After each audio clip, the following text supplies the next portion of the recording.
How's it hanging, YouTube? It's Peter here from Triple G Comics. Welcome back. So tonight we've got our second episode of What If, and tonight we're looking at Spider-Man. Really excited to get into this. We've got a cracking panel, so let's just introduce the team. In 1962, a crack team of comic book artists and writers assembled to create one of the world's most beloved superheroes, the Spider-Man. Since that day, we have witnessed countless variations of the webbed wonder, but none have been as sensational, as amazing, or as spectacular as those created by the G-Team.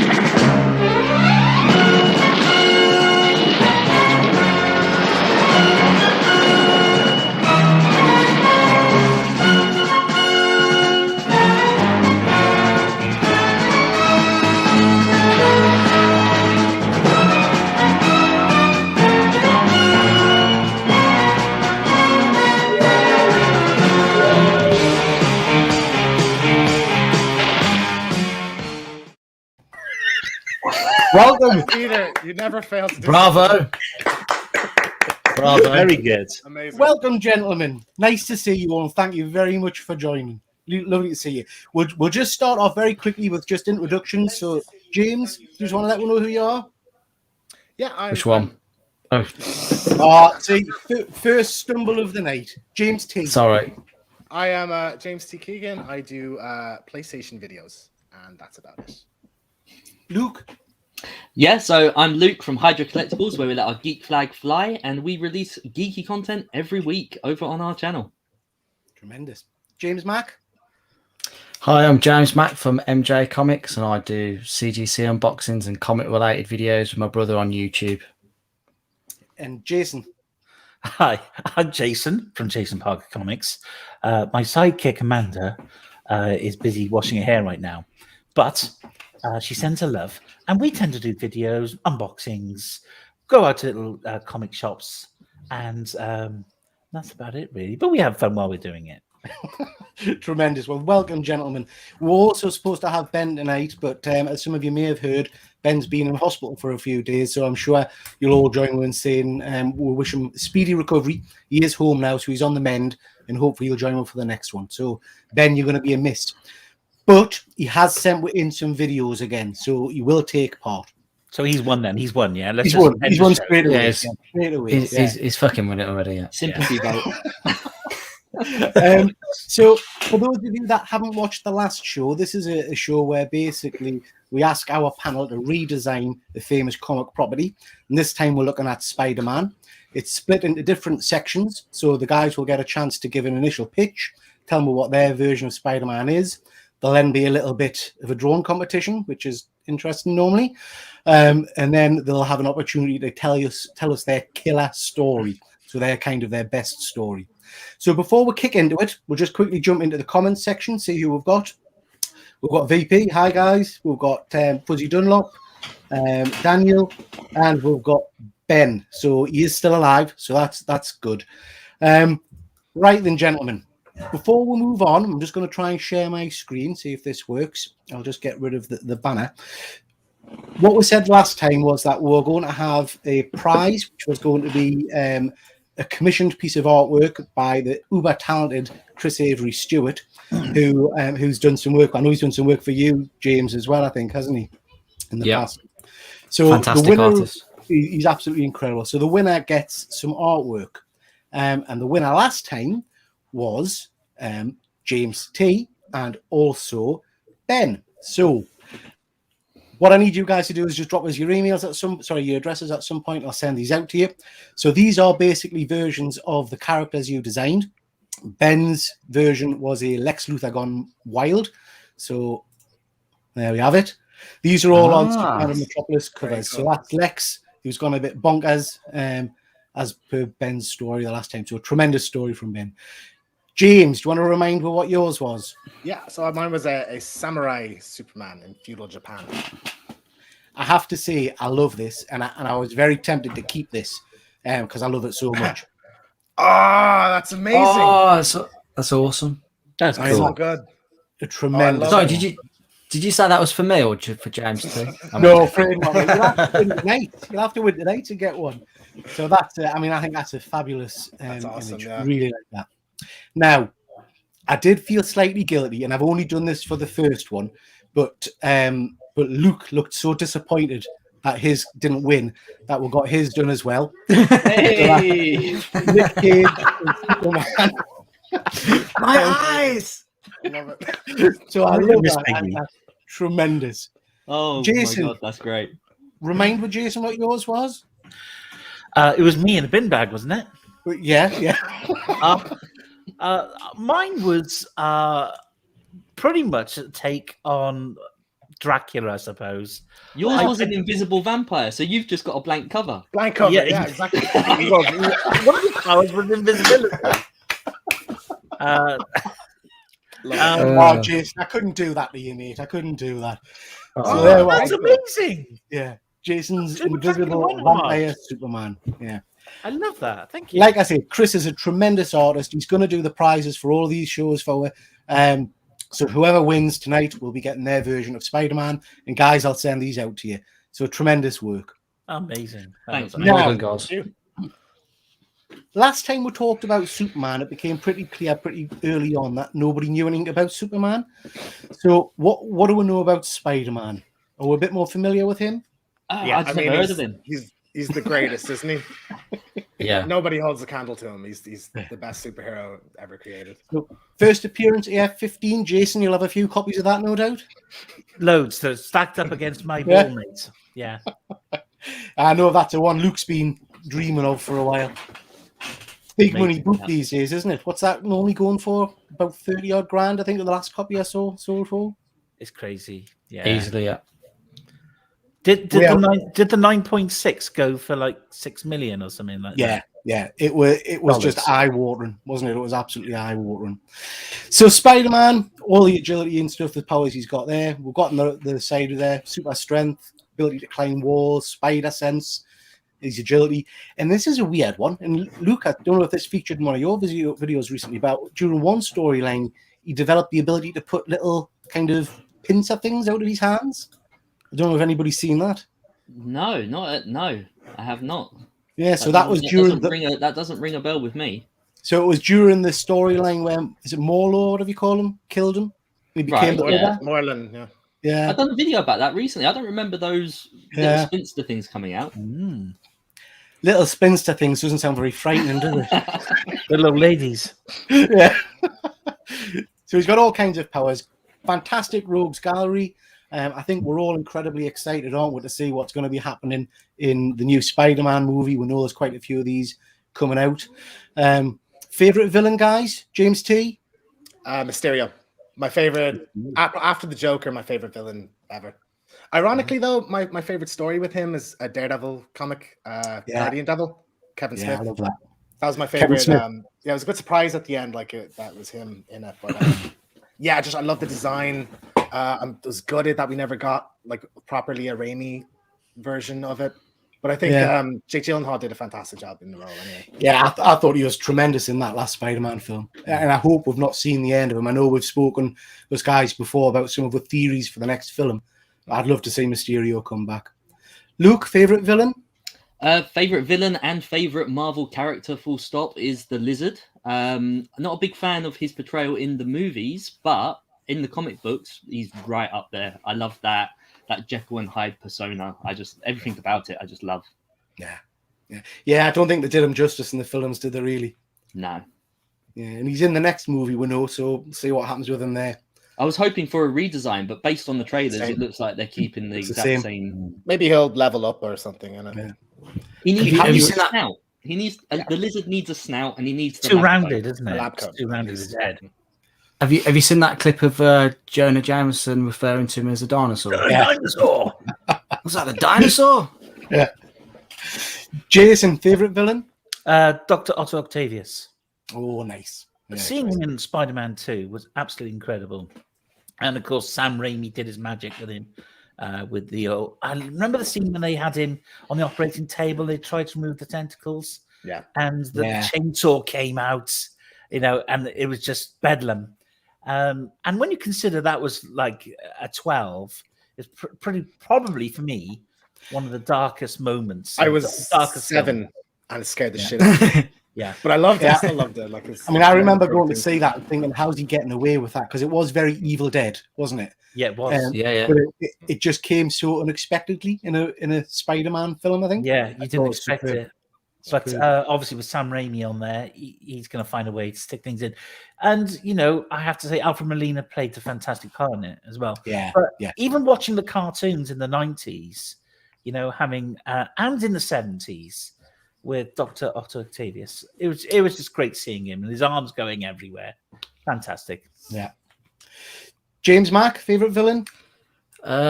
Well, it's pretty much Venom, but I'll probably say my actual favourite's probably the Green Goblin, Norman Osborn. I think there's so much history between the two of them, and obviously the big storyline on Amazing Spider-Man 121 and 122, just incredible.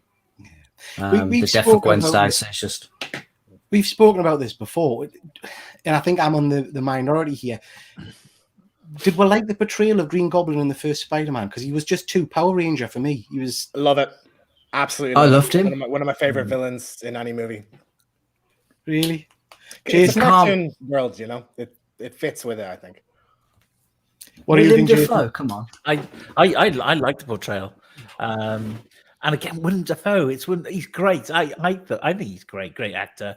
Yeah. Although, have you seen that film where is it called The Antichrist or something? Oh, yeah. I won't go into that. There's a scene It's there very, with very a rude, Jason. Oh, isn't it? Oh my really? god. Let's not go down there, guys, because it's a family It's a show. dirty, mucky film, Jason. I know, I love it. We're talking Spider-Man. We can't be talking about. Put it this way, Buddhist. there were lots of webbage coming out. It was great. Right, so just going to the chat, guys. We've got Sarah and Doug saying that they love the Muppet Superman artwork. Nice to see you, Sarah. Ben, I think we all know who Ben's favourite is. Yeah, He's got Reno. a little rhino emoji there. Where's he getting that from? Anyway, very good. We've got Green Goblin, surely. Mysterio. Kingpin and Rhino. We've had a good discussion about this as well, haven't we? About whether Kingpin's a Spider-Man villain or a DD villain. Yeah. But yeah, interesting. And then Pie Face. Black Cat. Yeah. Very, very nice. Right, guys. So moving on. Spider-Man stories. I've just stuck a few up there. Anybody got any favourite storylines? Craven's Last Hunt. Oh, yeah. It's a Great classic, choice. isn't it? An absolute classic. I'm gonna. Oh, go on. When I heard about Superior Spider-Man, I thought I was going to hate it, but I fell in love with it. It would have been so easy to make that just Doc Ock running rampant, but like they really kind of he strives to be like the Superior Spider. I thought that was an excellent take on it. Yeah. Very, very much the Craven's Last Hunt storyline, just spread over more issues. Yeah. It was the whole concept of a villain taking over the mantle. I love both of them just as much. Yeah. I loved the Superior Spider-Man storyline. I thought it was tremendous. Really good. Jason, any favourites for you? I was saying, can you see that being adapted in any way into a film? Maybe the Miles Morales movies might get it somewhere in there. Yeah. Yeah, I would very much like to see it adapted because I thought it was just such a good, cool storyline. Yeah. Yeah. For me, it was the introduction of Venom and that whole storyline. I thought that was really cool. The early books, they're very sort of, they were of its time, and some of the stories are great. But if later copies, like in the 60s and 70s, 71, 72, I thought the storylines were a little bit meh for me. Oh, 100%. It's hard to read them now, especially like the the covers early. were fantastic, and Yeah. for me, that's probably the most collectible side of the books for me now, not the storylines. Yeah, I agree.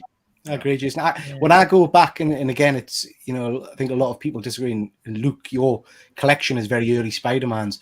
But when I go back and look at some of the early comics, I just think the storytelling's not as good. Yeah, No. but I guess it was a different time and it was read through a different lens, wasn't it? I suppose. Yeah, and I suppose new character like Spider-Man come out. They were still finding his feet a little bit and they were bringing lots of new characters nearly every issue. And I just think it got watered down and the storylines just weren't great. Yeah. But obviously, time has gone on, perfected it, and I think by issue 2, maybe with Madam Web, that sort of storyline. Does that around 210? Is it something like that? Yeah, something like 210, that. yeah. So yeah, start again a lot better. But yeah, Is anybody reading Spider-Man currently? No. I It just took started to. the Kindred story arc just took too long. I read like the first 6, maybe 7 issues, and I just got tired of it. So Yeah. I decided to give it a rest. I'm still buying them; they're still coming through the door in order to keep the collection going. But yeah, it's just I'll wait for a new writer to jump on and see where it goes after that. Yeah. Who's doing the writing at the moment? Spencer. Nick Spencer is. I don't know if he's finished, but I know that I think he's finished. Someone else has taken over, aren't they? No, I don't know. I can't remember who it was. But is it still? We're going off track slightly, but is it still Peter? Because wasn't there a storyline recently where he was dying or something? I thought that was. I think he gets hospital. Does he get hospitalised and then it's Ben Riley who takes over again? Oh, moving on from Ben Riley. Yeah? Whoa! Brilliant. Spider-Man. Nicholas There's been Hammond. lots of versions of Spider-Man on the small and big screen. Can you imagine if they're the two that have been edited out the trailer? Yeah. That would be tremendous. Have you seen the Japanese version of Spider-Man? Have anybody watched it? Just clips. Oh, it's amazing. Is it like the Power Rangers? It kind of. He has like a giant spider robot thing, and it's yeah. So obviously we've got an array of Spider-Men there. Favorite? Well, this is challenging. Favorite Peter Parker? Maguire. James T. Peter Parker.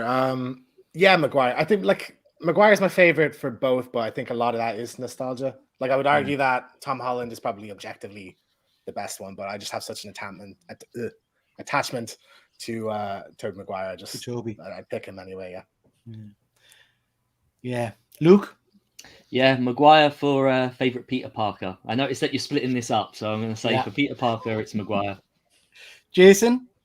I think that Tom Holland has got Peter Parker's accent down. He's got the Brooklyn accent, or Queen's accent, isn't it? Queen's, yeah. But I think probably Toby. Again, he was, for me, apart from Nicholas Hammond on the left there, he was probably the one that the first sort of proper portrayal of Peter Parker and Spider-Man. But I think, Peter Parker for Toby. Yeah. You mentioned Nicholas Hammond there, and I remember as a kid that Spider-Man TV series coming out. And bearing in mind, we didn't have good special effects and things back then. No. But even then, it was shocking. Yeah. It just didn't, it was naff. Absolutely naff. No. James, favorite Peter Parker? It's got to be Bully Maguire. We're all on Maguire here, aren't we? Dig on this. Yeah. I mean, for me, exactly the same. I did like Andrew Garfield as well a little bit. Favorite Spider-Man then? Andrew Garfield was too cool for. He was, for Peter Parker. He was too cool. He's too good looking as well. Yeah, because he's meant to be a geek, isn't he? He's a geek, isn't he? Yeah. Favorite Spider-Man, James T? Again, attachment would make me say Toby, but he did a lot of the kind of quips are he flubs a few, probably here's your change is the only one that I think really lands well. So Tom Holland I think is probably the best in terms of the quips and that kind of attitude when he's in the costume. Luke? I think Andrew Garfield knocked it out the park as Spider-Man. He was the Spider-Man that we all know and love. Again, when you say the quips and the attitude, he nailed it. It was very, very cool. Jason? Tom again? Yeah. Snake. James? It's definitely got to be Garfield for Spider-Man. 100%. What, the big orange cat? not the lasagna loving cat, but Andrew Garfield. Oh. I really liked him as Spider-Man. Really did. I'm not calling this Fuzzy, one, yeah. Toby for me. Doug and Sarah and Lottie. Tom Holland's Lottie's favourite. Good choice. Andrew Garfield. Wasn't James meant to be doing the comments? No, maybe, yeah. I don't know which one to want me to. Oh, Jesus. I'll take it over once this is. James, you feel that I apologize. I apologize. Oh, We're at the end of them, Fucking so stuff. I'll keep an eye on that. So Ben says Andrew Garfield inside that second suit is a chef's kiss. I don't even know what that means. Oh, right. Got it. Yeah, got Perfect. it. I think what this shows is that there has been a Spider-Man for everyone. So even though we're all quite fed up of getting the same story told over and over again, the fact is that he is multi-generational and each person has their own Spider-Man. Yeah, no, I think you're right, Luke. And I think, again, we've talked about this before, haven't we? That we think that Spider-Man's one of those properties that's probably going to go on for forever, So unless, of course, go back every 5 years, they'll make a film. Unless, of course, you guys completely butcher it tonight and nobody ever wants to see Spider-Man. I'm sending them my idea. It's worth saying for everybody in the comments and people that are watching that this show has generated quite a bit of competitiveness between some of the panel. I've been told on numerous occasions that certain people have got this in the bag, so it's going to be quite interesting. Okay, guys, so we'll move straight on with the first part of tonight's show.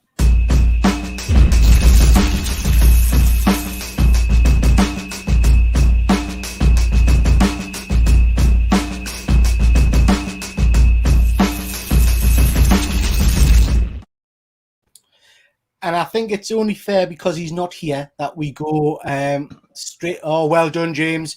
You've hit that one. Brought that up. He's woken up. Well done. So we'll go straight on, and we will go to the attention-seeking geek himself, Mr. Ben Crampton. In Amazing Fantasy 15, we all know the story. Bitten by a radioactive spider, Peter discovers he has sensational powers and abilities. He then gets the idea to use his powers to make some money. Wrestling. Watching Crusher Hogan, he decides he can go 3 minutes with the monster amongst men. Turns out, he couldn't. In this reality, the meek and frail Parker couldn't cope with the radioactive bite at all. For the few hours he had been bitten, Parker was riddled with radioactiveness, not realizing it was killing him. Whilst wrestling with Hogan, their bodies are in close proximity the whole time, so close that sweat transfers from Parker onto Hogan constantly. Blood is also shed during the match, again finding its way onto Crusher Hogan's person. During this squash match, Hogan realizes Parker is actually in a bad way. Now, outside of kayfabe, he checks Parker is still okay. Parker fades, and whilst Crusher was manhandling and pinning challengers, it was just entertainment, and he wouldn't want something actually serious to happen. Well, it has. Parker was dead. The radioactiveness beat him. Instead of harnessing his new abilities, his body just gave out. Not realizing where Parker had come from and what had happened before the match, Hogan had actually ingested the same radioactive particles that had just killed his challenger. Parker is taken to hospital and is initially presumed dead from a heart attack as a complication in the match. Hogan is distraught, saddened by this.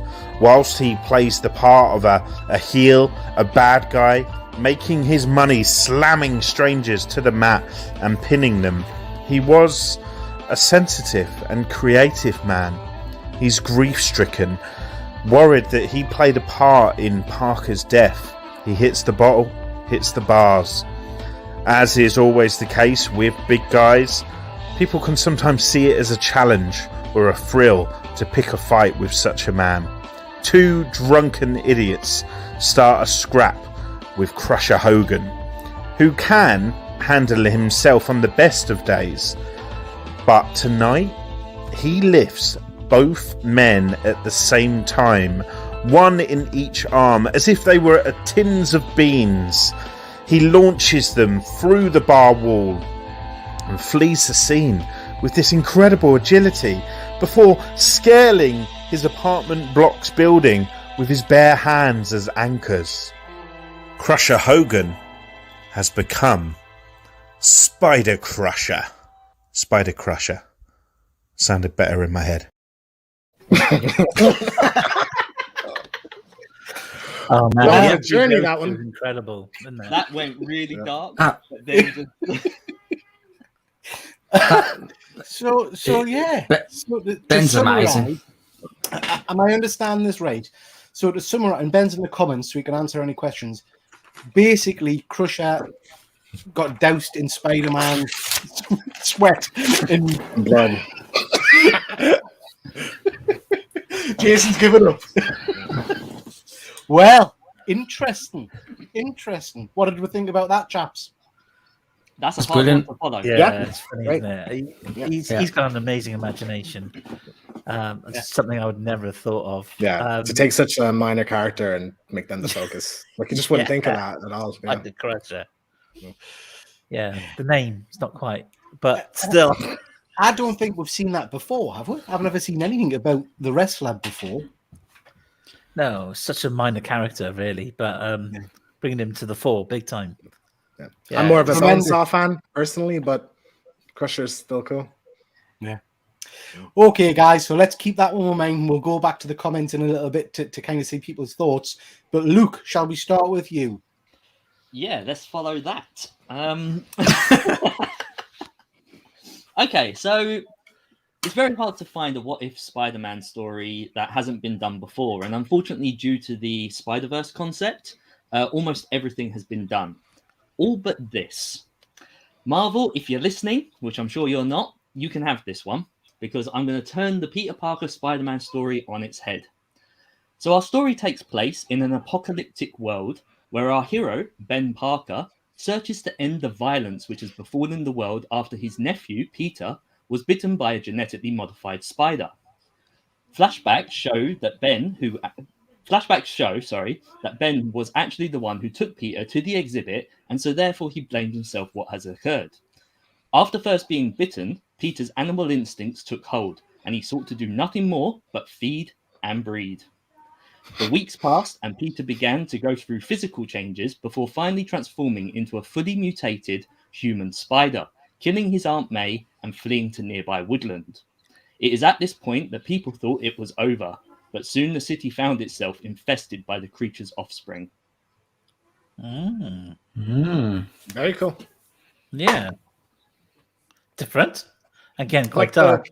the Fly, almost.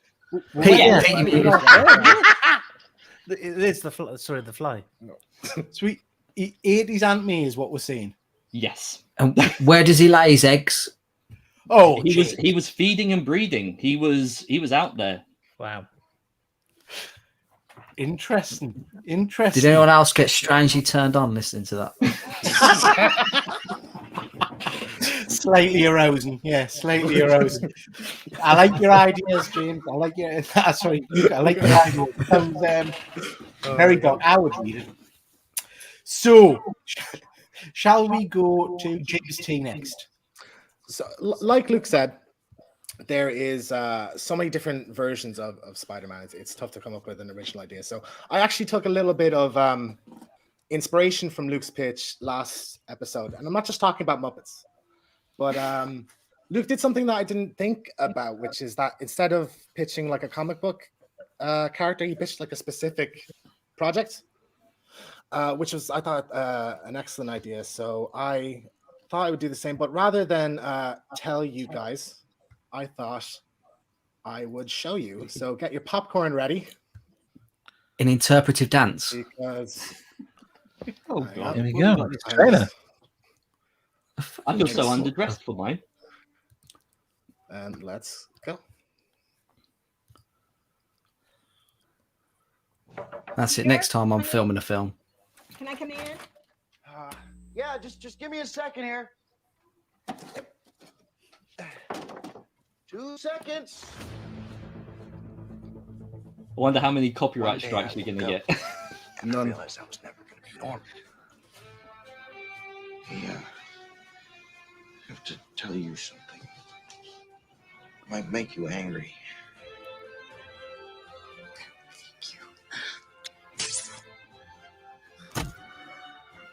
Well, maybe the best thing to do is just turn around. You have a responsibility to the people who believe in you. You know, you don't get anywhere in this world by waiting for what you want to come to you.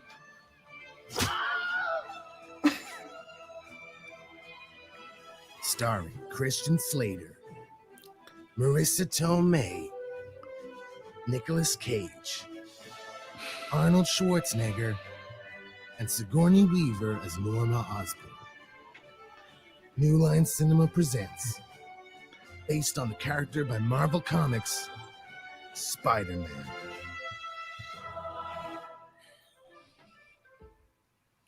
Do you know what, guys? I was genuinely worried about how bad my script was going to be. All those fears are allayed now.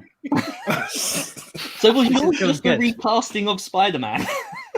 So, my 80s pitch, casting, wasn't it? my pitch is Spider-Man 89. All right, okay. What if we got a Spider-Man movie in 1989? So And I'll who the take us through characters would be? who the characters would be. So I'll take you through the cast. So first up, Christian Slater as Peter Parker, one of my favorite actors. And I mostly went with him because he stars in a movie called Pump Up the Volume, where he plays kind of a nerdy kid in school who moonlights as like a pirate radio DJ. And he has that kind of duality of nerdy in school, and then kind of his personality comes out at night. Okay. Marissa Tomei as Mary Jane. I think probably the most beautiful woman in the world at the time. So I think suits that. Sigourney Weaver as Norma Osborn, so a little gender flip. No. Very woke. Harrison Ford as Roderick Kingsley. Oh, hang on. Wait a minute. He wasn't in the trailer, was he? Yeah. No, but it's a He's a surprise. surprise in the movie. cameo. Your biggest actor. Plot twist. He's not in the trailer. So he's Roger Kingsley, and him and Norma are in a relationship. Johnny Depp as Harry Osborn. Where did he come from? Not that big an actor. Not that big an actor at the time. Hey man, At I the put time, effort yeah, into the trailer, right? Is that Johnny That's a Depp? good casting. Yeah, Johnny big Depp, screen, yeah. isn't it? Can I just say that all of these actors are in my movie too? Nicolas Cage, there you go. As Ned Leeds. Arnold Schwarzenegger as Dr. Otto Octavius. Now this was I was actually surprised because I only found out the other day that this was actually by coincidence James Cameron's choice for Otto Octavius. So there is fan art, which I think looks quite good. And I know in the 90s, You can see him in that, to be fair. the animated series, he had like a German accent. He was kind of Eastern European, so Yeah. or European. Yeah. So yeah, and then Danny DeVito as J. Jonah Jameson. I'm with you, Jason. I'm not worried. Yeah, so that's my idea. I was pretty proud of it. I loved it. I thought that was tremendous, James. Don't you listen to these lot trying to dissuade me. It's very creative, I have to say. Yeah, I love your initiative, mate. I'm not knocking it. Yeah. It's a good idea.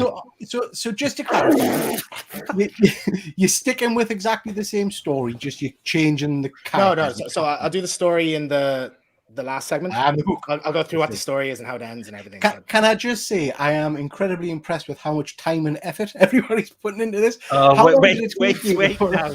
Oh, yeah. Don't speak too soon. Oh my How god. long did that take you to do, James? I started. Well, the longest part was the clips, so I've been doing that for about a week, going through movie. I basically had to skim through Working Girl just to get a line out of Sigourney Weaver. But I started actual editing yesterday at like 2, and I finished at about 2 in the morning. So not 2, 3 o'clock. So 11 hours or so. I Wow. admire your dedication. I really do. Tremendous, James. And the comments are all buzzing about it. Winning pitch. There you Yeah. go. Lots of positivity there. Right then, shall we go to, let's have a look, Mr. Mac. Right. I apologise in advance that this is There's no visuals to this. This is purely, it's just very dark. Very dark. So my pitch is... Oh, he's gone. He's gone. He's gone. I should have used that last week. Come It on. was a strategic disconnect. To be fair, that's probably the winning pitch. I love it. That's brilliant, mate. That's brilliant. Jason, shall we come to you instead? Come to me, mate. Get mine info in, because mine's dark. Mine's very dark. So let me tell you about my story, right? Peter Parker is a very keen climber. He's been waiting 5 years to do this. Hang on, what's going on now?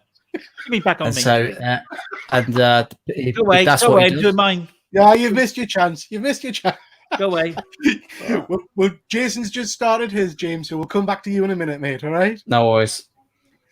And Jason, I've just realised when we're putting you on big screen, mate, do you know you were having that mango smoothie earlier? Oh, my beard. Yeah, it's very much, it's kind of just coated the top of your lips. It's nice. Yeah. Yeah. Hey, Cesar Romero, remember? Oh my God. Okay. Sorry about the mango, guys. Sorry about the mango. That would happen to me. Anyway, let me tell you my story. Peter Parker's been training for 5 years now, okay? His one big goal in life is to climb Mount Everest, right? So he has an opportunity. He has an opportunity to do this, okay, with an expedition. As he leaves for the expedition, he says goodbye to MJ, his Aunt May, and Uncle Ben, right, in this alternate universe. Little does he realize that that'll be the very last time he sees them alive. 2 hours into his climb, Peter places his hand into a crevice in the rock, unwittingly disturbing a nest of jumping spiders called salticids. The pain is searing, causing Peter to let go and fall 100 foot. As he falls, instantly this webbing comes out of his fingers, a silk thread, which catches him. But unfortunately, as he falls, he bangs his head against the rock face, hitting his frontal lobe. He's dizzy, nauseous, not quite sure what's going on.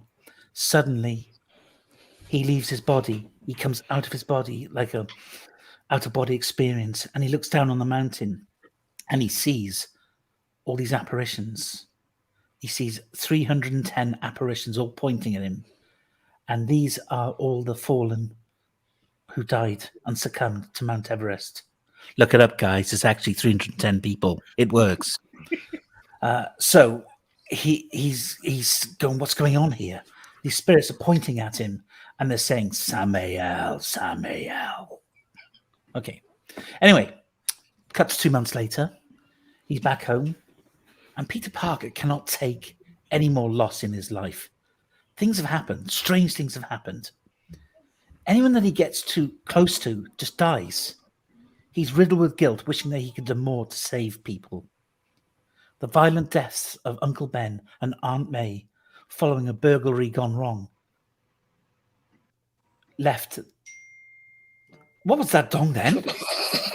that spoiled the moment! Mind you, the mango's spoiling it a bit as well.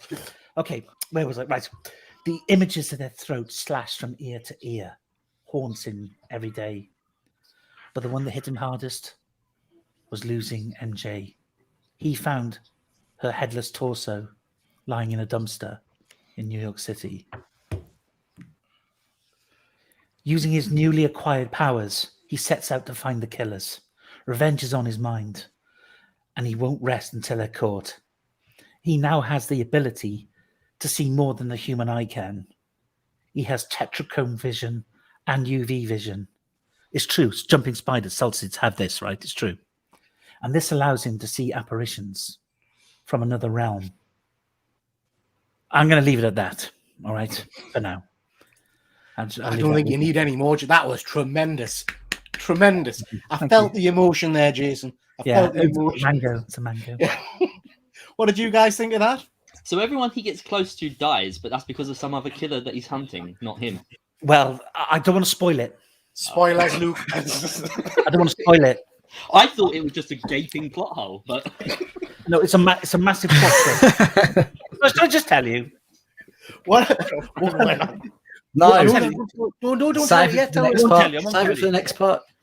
Okay. What I'm liking so far, Jason, is that you had no bells and whistles, no video clips, nothing. Just raw emotion. Nothing. Leave Yeah, me nothing in, skill. James.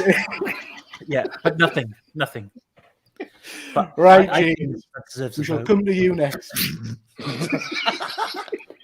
Right. This is really dark. Ready?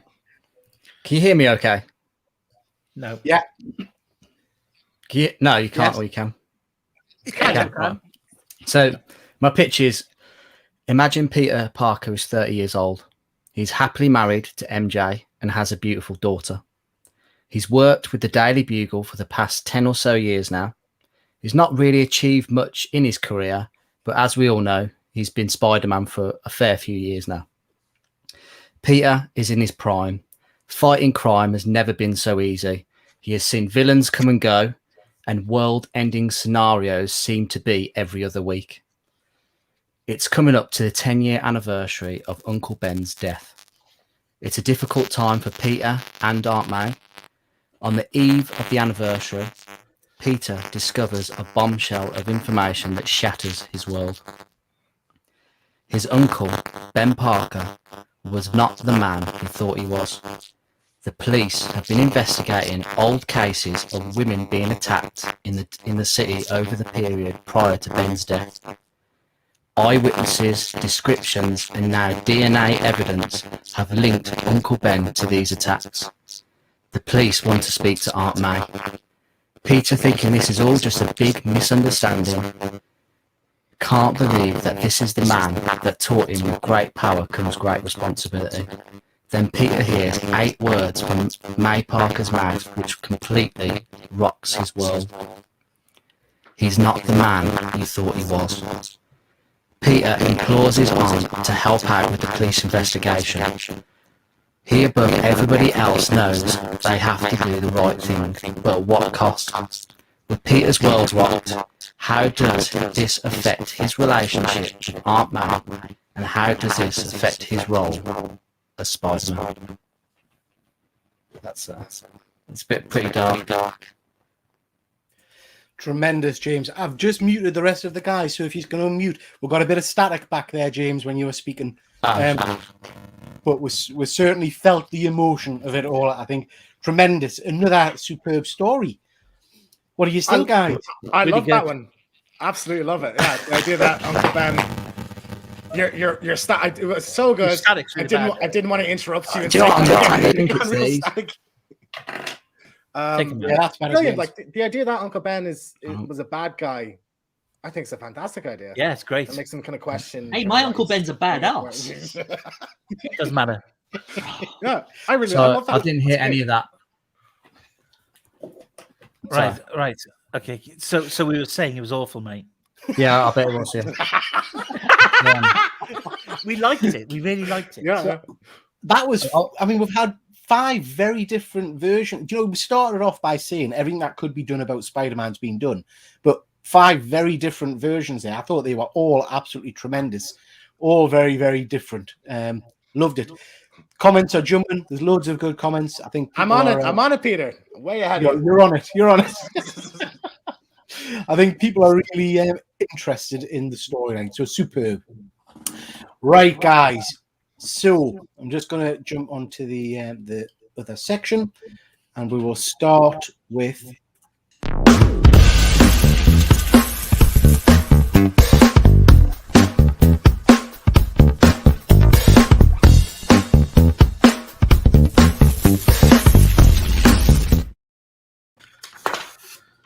Okay, so this is the part of the show where I need you all to draw us a picture. And for this particular episode, I'm going to ask you to draw the first issue cover of your series. So your Amazing Fantasy 15. Now, before we start, I am just going to kind of try and get people's expectations lowered. So one of our panel, I'm getting quite a bit of bounce back there, guys. Again, I don't know if someone's speakers are And again, one of our panel wasn't sure they could make it tonight, so they sent in their drone. So just to share the kind of level of skill and artwork we've got here. That is absolutely terrible. Who drew that? Thank you, James. What the hell is that? The thing is, I know who drew that, and I'm looking at it, and I'm trying to work out which story that attaches. I know. Here's the funny thing as well. The feet look like from Peppa Pig. Well, a 3-year-old obviously drew that. Luke, is that you, mate? Paul. It's funny Luke, because it's not that you? far off of my genuine attempt. I said Right. it looks like he's really warm and he's going up Mount Everest. It's MJ. It's Quickly, MJ jump in the comments, guys. In the comments, I'd just like to quickly know, who do you think from our esteemed panel drew that monstrosity? So stick it in the comments. Just let you know, I drew that, so that's superb. Did you really? yeah. Yeah. I did it on the prank. Yeah, no, I did it on the prank video. I did that comic for Mike. You didn't know? Oh yeah. I don't even Right know. then, Ben. No. Lottie thinks it was Jason. I think it was Jason too. I know it was He was Jason. deflecting so much there. He was like, "Who was that? Who No was way. that?" No way. 1 minute. Your handmate. Well, we'll see in a minute when you all draw something. So, in a second, I'm going to put a 2-minute clock up. You'll know that the round has ended when you hear this sound. Galactus.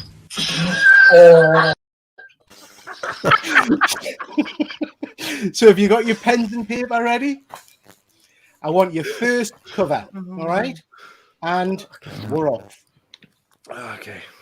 There's something about Ben saying Galactus just triggers me. I don't know.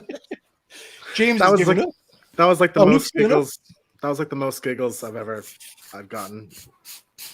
So let's just have a look. It's clearly Spider-Man climbing Everest. Not far off, Mark. Not far off. Hope you're well, mate. Lots of people thought it was Ben in his image. Ben has sent an image in, so we'll show you that in a moment.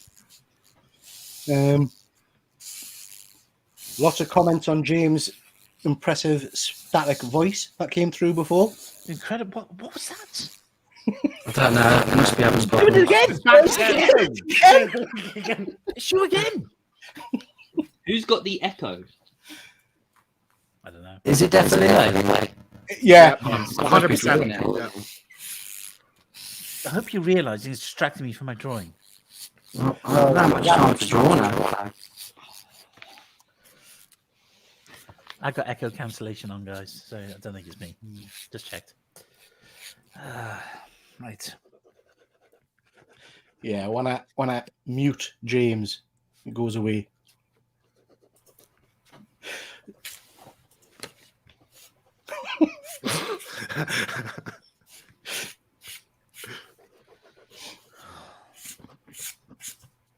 So whilst you're drawn away, guys, anybody got anything coming up on the channels they want to talk about?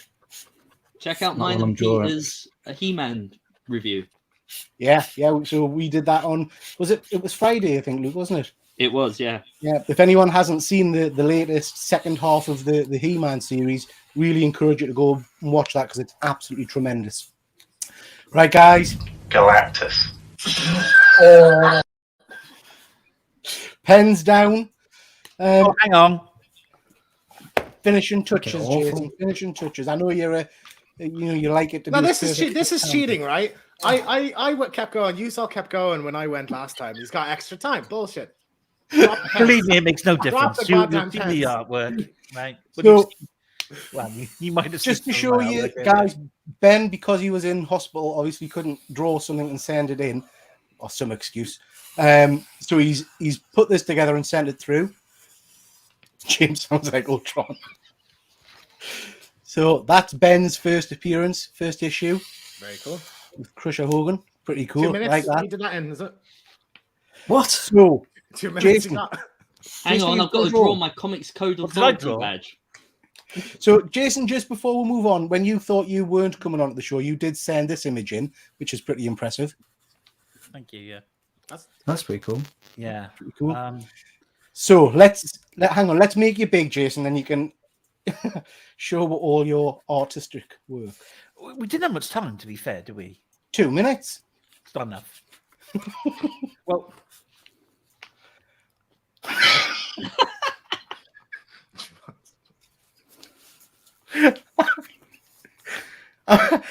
I mean, I didn't have time to draw the lines. has he got horns? Yeah, he has. He's got horns. Why has he got horns? Don't know.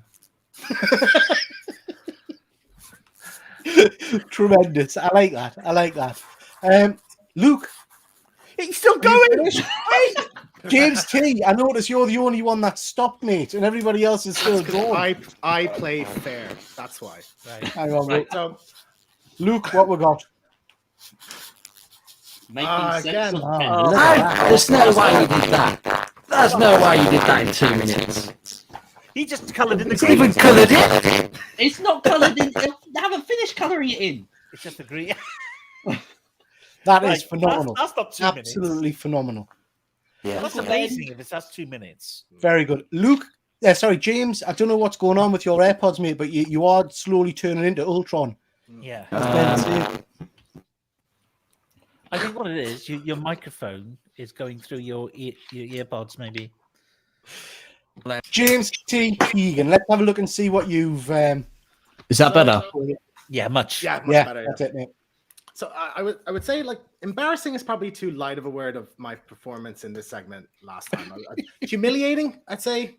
Even that might not like touch it. So what I did was I watched a few Bob Ross videos and a bit of Art Attack, and I think my drawing skills have improved. So here we go. Jesus. That's fine. I'll call it bullshit. So there we are.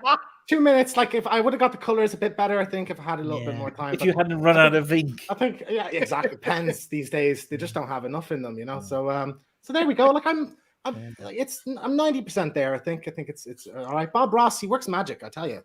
And you just said that you play by the rules. Play by the rules. What's that supposed to mean? Guys, let's face it, so far, mine's the most genuine one. But we don't know what it is.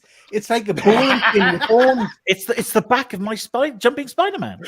Oh, I see. It's facing away. It's amazing. Spider-Man 50? Spider-Man No More? It's an homage to that. It's a good homage. Thanks, Very mate. true. It's real. Okay, James Mack. This is terrible.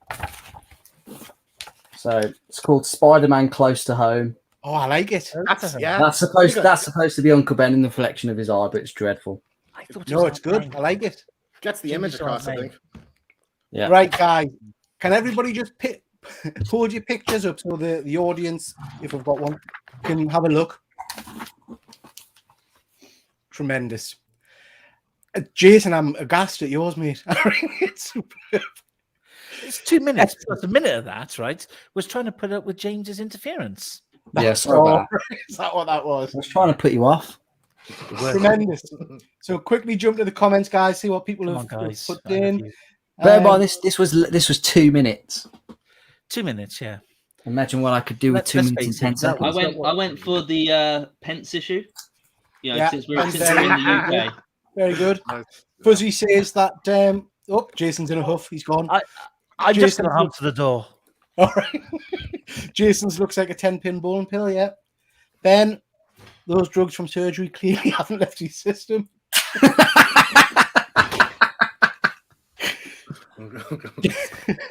James T. Love Uncle Ben Sauce says James Mack wins. Yeah. What's that one? James, I think people are doubting that you actually drew that, mate. Yeah. I would say prove it.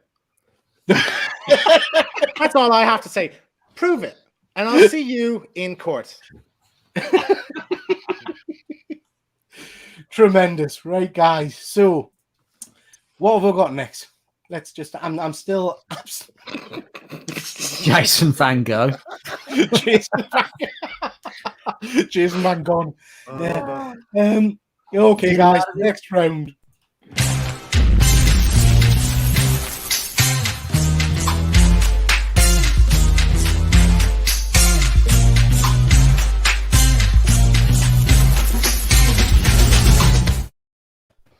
Okay, guys. So this is the round where basically you tell us your killer story arc or the bit of the hook of the story that's going to really keep people coming back.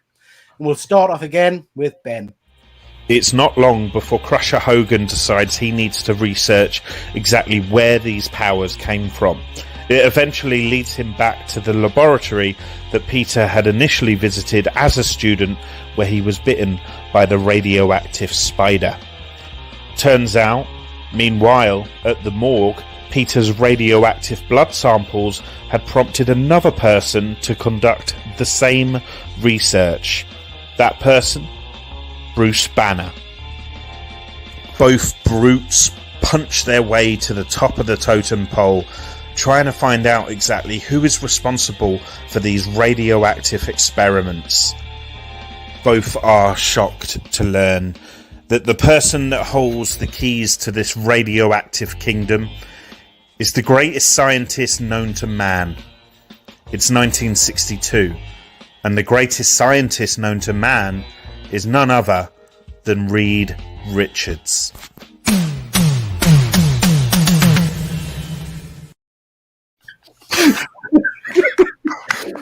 Very good. Interesting. What do you think of that? Clever. Yeah. Very clever. Yeah, very clever. Well done, Ben. You win. But he's won this hands down again. Yeah. Excellent. Right. So shall we start with Luke? So like I said before, this whole apocalyptic story of Ben Parker is meant to flip the world of Spider-Man on its head. So now fully grown up with multiple generations of these creatures being born, these mutated creatures have just wreaked havoc on the city and for most of the world. And so basically just turned the world into a complete wasteland. So much so that as Ben searches through the inflicted city, searching for his nephew, who has obviously transformed into this hideous beast, he encounters small bands of survivors along the way. And these survivors are led by and protected by various characters from Spider-Man's Rogues Gallery. These villains, or these once villains, are now heroes in their own right, protecting the few people that still survive in this apocalyptic wasteland. Awesome. So a bit of a twist on the old stories there then. I just thought it'd be nice to see like a little band of humans protected by like Dr. Octopus and his technology, and then maybe another group where their best fighter might be the Shocker because he can blast the spiders away, and just harness all of these villains who are now heroes. Yeah, I like that. It. Good twist. I like it. Good twist. Right. Good storyline. So I'm kind of interested, James T, where your story's going here, what your hook is. So let's hear what you. Oh my God, it's I will go back to. DeVito's back. So you might notice, because we have Norma Osborn, Roger Kingsley, Harry Osborn, and Ned Leeds. There are 4 characters that have portrayed goblins. So my story is basically a whodunit. So the villain is the Goblin, and Spider-Man's trying to solve it. Now they're all kind of presented as suspects, and there's this drug out on the streets called Pumpkin, which is kind of like taking over the city, and some people are kind of going crazy. Some people are feeling stronger and all that. So you get in there, Harry becomes addicted. So we have the Harry on drugs storyline adapted in here. But basically it's revealed in the end that Norma and Ned are in a secret relationship together, and they're basically one of the side effects of Pumpkin in a certain amount of people, about 5% to 10%, it cripples them. And Octavius is building these arms as like support systems for disabled people. So the plan is to effectively cripple 10% of the city and then manufacture these for retail. Right. Can you use the word cripple? I don't know. Yeah, you could in the 80s. No, it's not. It's not. I apologize if that was insensitive. No. So basically he's I don't know, what's he doing? He's selling adaptions for people. So he works at Oscorp. Right. So Norma and Ned's whole plan, like Roger Kingsley is kind of the red herring of the movie. You think that's him, right? But because the Goblin shows up when Norma's there and shows up when Ned is there, but it's revealed at the end that their plan is, because they know about Octavius's arms, their plan is to require 10% of the city effectively to. Why is everybody laughing? I thought, like, I'm just realizing that my biggest threat is Ben. I'm laughing at the Dragon's Den comment. I liked it. I thought it was very interesting, a different take, certainly one we've not heard before. What's the cash flow forecast though for what? Do you think your profit's going to be year 2? It's a big car, isn't it? You got government funding and everything. Yeah. If he gives everyone these arms, what makes him special? He's Arnie.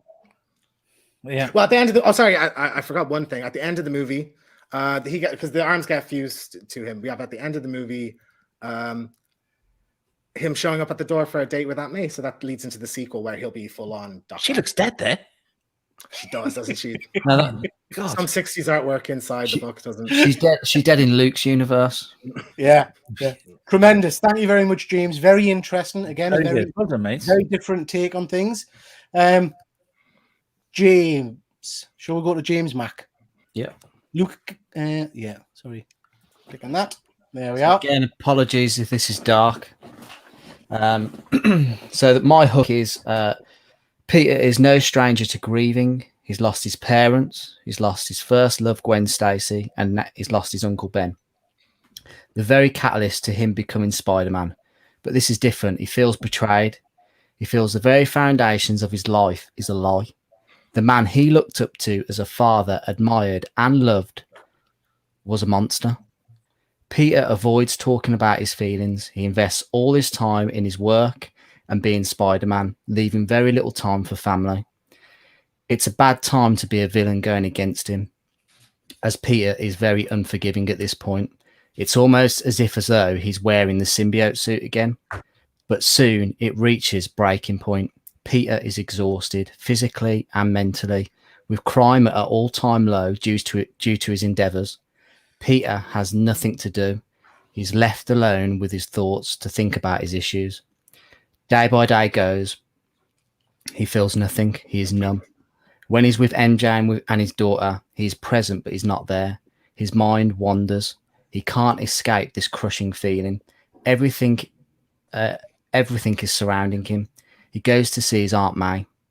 He sees how she is coping with it, how she is coping in the face of it all, dealing with historic horrors, and going about her day to day as if though nothing was wrong. Peter asks her how she can act like this.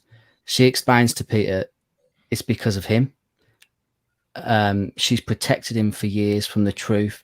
She's been strong for Peter, watching him grow up as an orphan in this cruel world, struggling to pay the rent and feed themselves, the loss of Gwen Stacy, and obviously his Uncle Ben. She's had to be brave for Peter. All this time, Peter has been looking for a father figure, whether it be Doc Ock, Norman Osborn, or Dr. Kirk Connors. Peter's been striving to find someone to look up to, someone to mold himself into. He realizes there and then he's been looking in the wrong place. Hold on, lost a sec. Aunt May is the inspiration to him. Where the hell am I? In the face of true, so Aunt May is the inspiration to him. In where am I? My brain is just completely. Oh, hold on. Aunt May is the inspiration to him. In the face of true horror, she stands tall. She's helping the police with the victims left in Ben's wake, bringing them some justice. It was all at this point. Peter looks at himself in the mirror. He's 30 years old and he doesn't know what type of man he wants to be again. But his Aunt May notices and says, Peter, don't look no further than yourself. You've achieved many things, have a beautiful family, all within a world that has been so cruel to you. You always see the good in everyone. Some might say that in itself is pretty amazing. Bravo. And that's a subtle hint that she knows that he's Spider-Man by saying that he's amazing. TLDR, mate. TLDR. That's all I'd say. Brilliant. Too long, didn't we? It's I think it would make an amazing. Very dark there, man, didn't you? That yeah. was very Yeah. kind of emotionally draining. Yeah, it sounds like I a loved it. tearjerker as well. Yeah. I think loved it.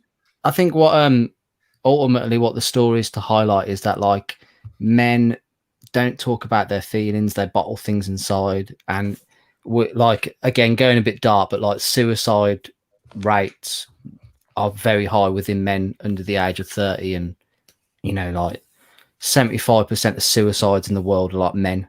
So I can't it's go just a against highlight. these public service announcents. Like, I can't.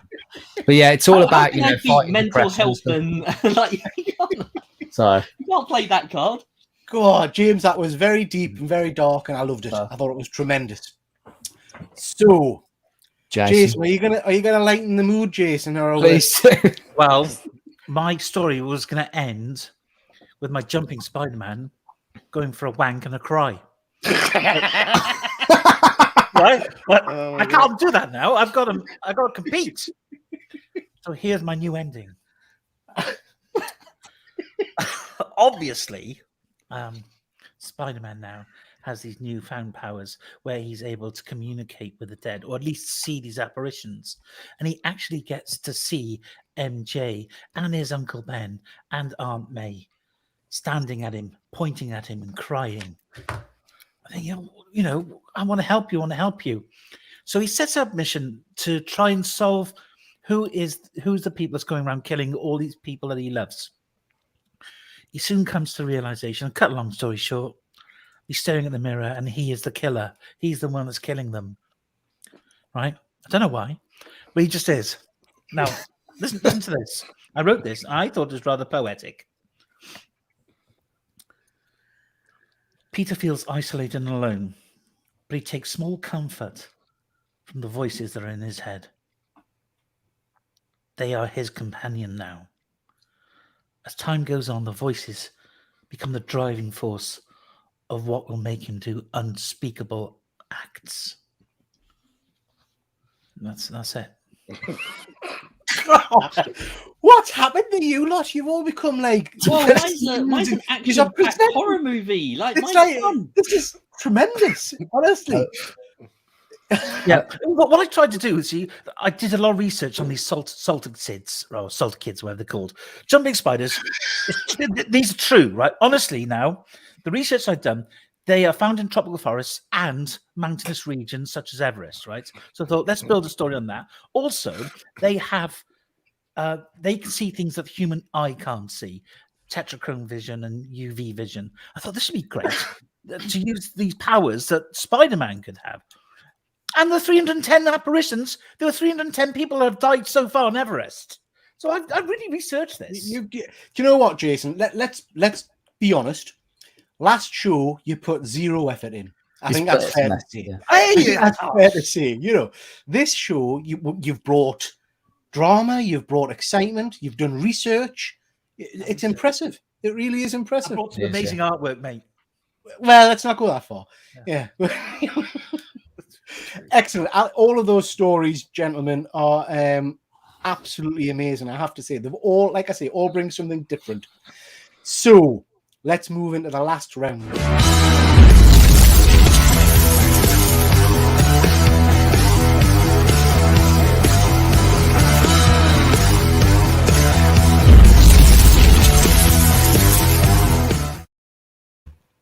So this is your opportunity to summarize your story in a short little blurb and to pitch as to why your story should be the one that gets made. And we'll start again, I think, with Luke.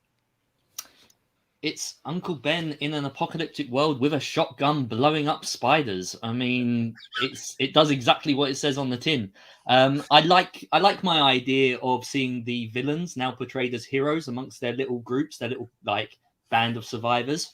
So, you know, as a episodic thing, issue by issue, or indeed episode by episode, if it was a TV series, you could see how Uncle Ben wandering through this wasteland, blowing up spiders and shit, would be quite entertaining with these characters making a reappearance each time.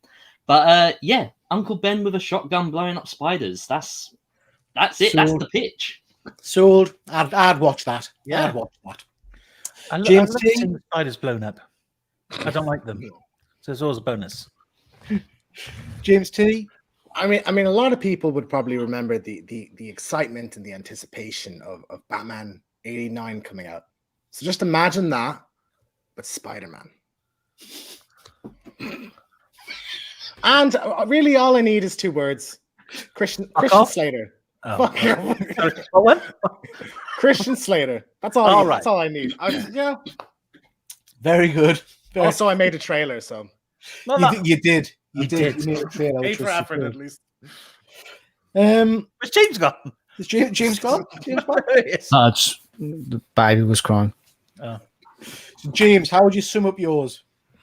Mine, Spider-Man is a inspiration to all of us. He's lived in a cruel world that's been cruel to him, and he always does the right thing. And to see him in a state where he's like this, and to understand where people come from different backgrounds and situations, and how people cope with stress or depression or even, dark thoughts or whatnot. It's in the true face of adversities, he'll always do the right thing. And in terms of what this means to me, I think you guys should vote for me, because I think men don't talk about their feelings, and they go. Oh, he's using it. He's using it. They don't particularly. We're not best at expressing our feelings, and I think sometimes you've just got to look a bit closer to home to realise that the people who are there for you have always been there for you, and they will always look after you. It's very true. I'm filling up here. I think that's tremendous. Well done. Bravo. Yeah. Jason, top that. Okay. I've done a lot of research. Oh my gum. Oh my gum. Right. You got my gum. That's falling off. Hang on. Right. Oh. Okay. Sorry. Make me big. You're not gonna make me big. You what? He wants you to see the intensity in his eyes. Right. No, when you see the mango on my lips. Now, I think, to be fair, we haven't seen a dark, brooding Spider-Man storyline, which involves him being basically a serial killer, and also be able to see ghosts. And I think that'd be a good thing. I think we need to see that, guys. And I think we could do it in a pretty low budget. We don't need your Christian Slaters and your Harrison Fords and your Sigourney Weavers, right? We could have an unknown doing it. Someone like me. It'd save a lot of money. But I think it's something that we need to see, guys. It's something that can be made quite cheaply. Just throw on some black bin bags, some dark lights, some low lights. I think it'd be great. And obviously, but we'll have to pay for costs to travel to Mount Everest. That's going to cost a lot of money. All right, but that's where the budget's going to be blown. All right, I understand that. And obviously, some mechanical spiders. We'll probably need those jumping spider things for special effects. Apart from that, it'll be really cheap. Let's do it. Oh, he's back. Oh, he's back. Sorry. Tremendous, Jason. Tremendous. And are we all going to Mount Everest, or is it just you? Just me. Oh, it's less appealing. Or alternatively, I'll just go for a wank and a cry. It's not a problem. We can go with either storyline. Either one. Our choice. Lovely. So Ben's popped his up on screen there. Mine is the tale of a noble, strong man roped into the mad world of Marvel via a chance exchange with a radioactive kid trying to make some dollar. Yeah, it is. Excellent. Right, guys, I can't call it tonight. I have to say, I think all of them are tremendous. Very different story types, but I think they're all superb. So for anybody still watching, we've put a poll on the comments. I have no idea how it works, but click on who you think was the best story. Just click on there. Click on there, yeah. Are we Unfortunately, you only had 4 sections, so we couldn't get Ben's name on. So if you think Ben's story is best, please just type Ben in the comments, and we'll come back to that in a few minutes. For fuck's sake. James Mack, you're pretty good at tech, other than your fizzy voice before. Could you have a look at could you have a look at the votes in a bit and let me know who's won? Yeah, I don't know. It's just gone off for me. I don't understand. You broke it. I didn't even vote when we come out of it. Tell you what, guys, if the poll's not working, just stick in the stick who I you have think won in the when comments. when are we closing? Because I have the numbers here. Right. I don't think it's working because I'm last. Does that mean you're the winner? That's probably accurate. Who? I can't be right. Can't be right, Jason. Can't I'm dropping be. down even more. I'm 40 years right now. So please stick Ben's name in the comments if you want Ben to win. And try and use the thing if you can. So just whilst those votes are coming in, we'll go around and people can tell what they've got coming up on their channels.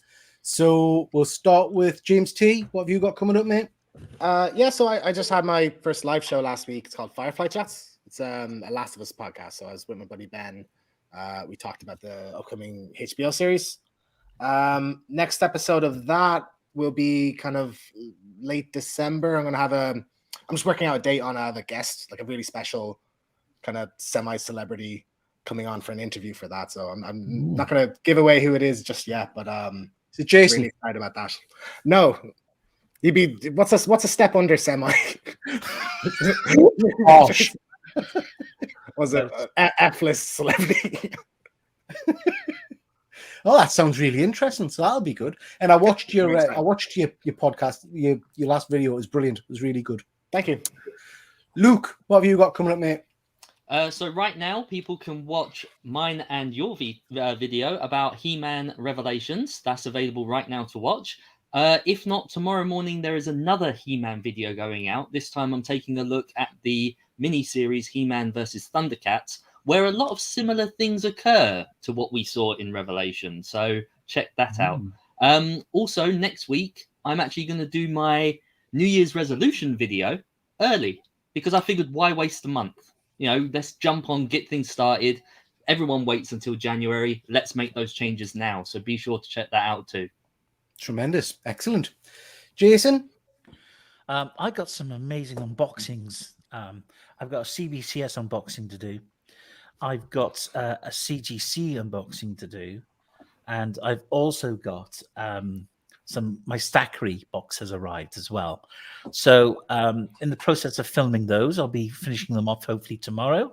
I haven't released any content this week. It's just been one of those weeks. I haven't been very well.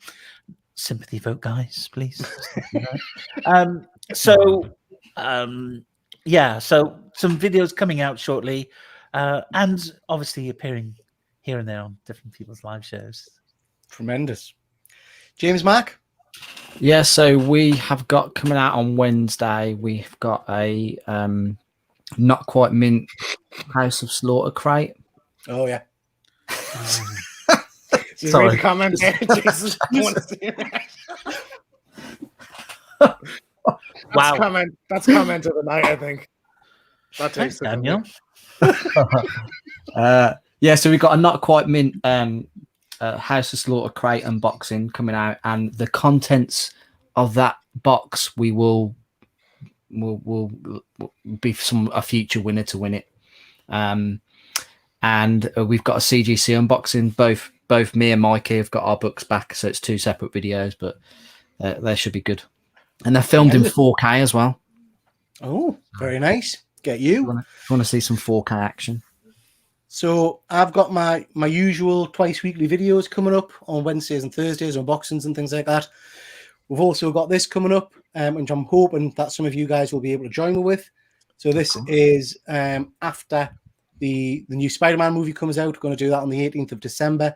Just a bit of a chat show about that, see what we thought about it and whether some of our predictions have come true, i.e. are all the Spider-Men in it.